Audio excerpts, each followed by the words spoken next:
So here we have the new shape Ford Fiesta Titanium on a 67 plate. I'm going to start off by showing you around the outside of the car, and then we'll hop in and run through some controls on the inside. But from the outside you can see it's a 5-door car with alloy wheels and tinted windows. Let's start off inside the boot and then work our way around the rest of the car from there. As we approach the boot, you'll see that we've got plenty of space in there, along with that 60/40 split folding rear seat. Okay, so we're just going to work our way back round to the front of the car, and then we'll hop in and run through some controls on the inside. But now that we've done a full circle of it, you can see that it's in fantastic condition the whole way round. Just briefly before I climb in, I think it's well worth seeing the interior from this exterior point of view. These seats are as good as new.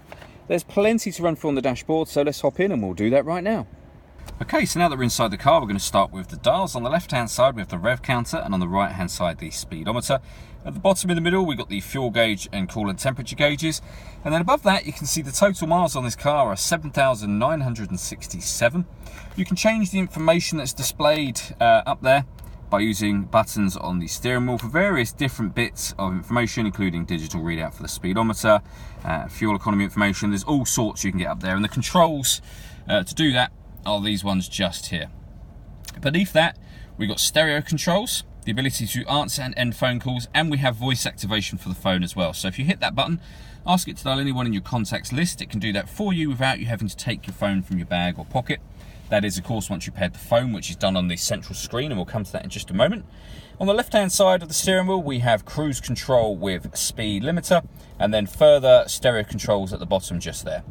So the main screen, just here, it's all touch screen. So first of all, you'll see that this car has got satellite navigation. There's a full video showing how the satellite navigation works on our website, which is well worth checking out.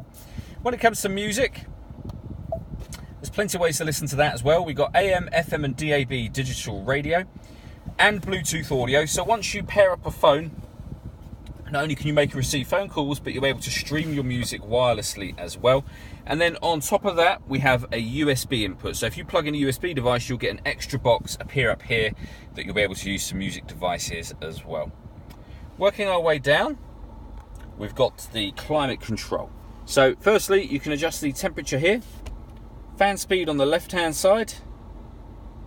Once you're happy with those settings, you can determine where you'd like the air to be distributed within the car. Then hit that button to turn the air conditioning on.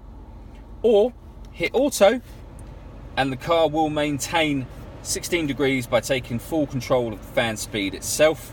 You can override that at any time you wish to by simply readjusting the fan speed.